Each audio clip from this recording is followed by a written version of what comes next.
Сдай срочно экзамены и иди служить. Досмотрите это видео до конца, и вы узнаете, как в Таджикистане нарастают протесты молодежи. Подписывайтесь на наши обновления и точно будете в курсе всего самого интересного. Студенты нескольких вузов Таджикистана сообщили, что власти оказывают на них давление, чтобы они подписали заявление о досрочной сдаче выпускных экзаменов и отправке в армию. Чиновники Министерства образования опровергают принудительный характер инициативы и называют ее добровольной. Правозащитники придерживаются другого мнения. Дилараба Самадова, директор общественной организации «Офис гражданских свобод», сообщила 3 мая, что зафиксированы факты, когда оказывалось давление на некоторых студентов с тем, чтобы они подписали заявление или в противном случае им пригрозили отчислением. В последние дни к нам обращаются в основном студенты Худжанского госуниверситета.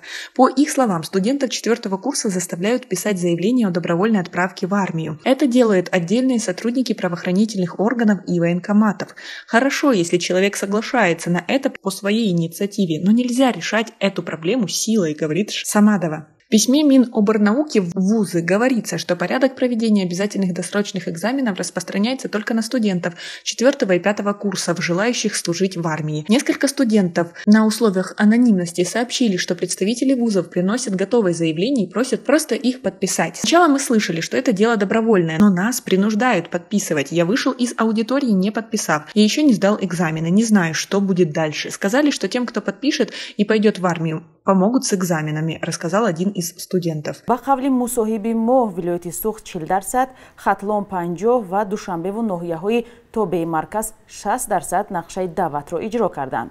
هر سال در تاجیکستان 2 بار بهار و تیر ماه معرکه دعوت جوانان به ارتش صورت می‌گیرد.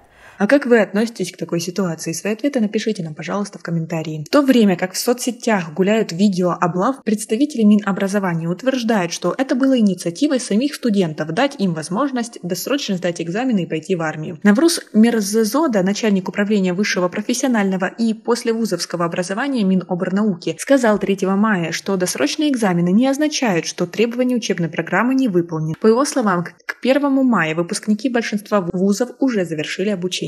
Министерство образования и науки приняло такое решение из-за обращений выпускников, желающих отправиться на службу в армию.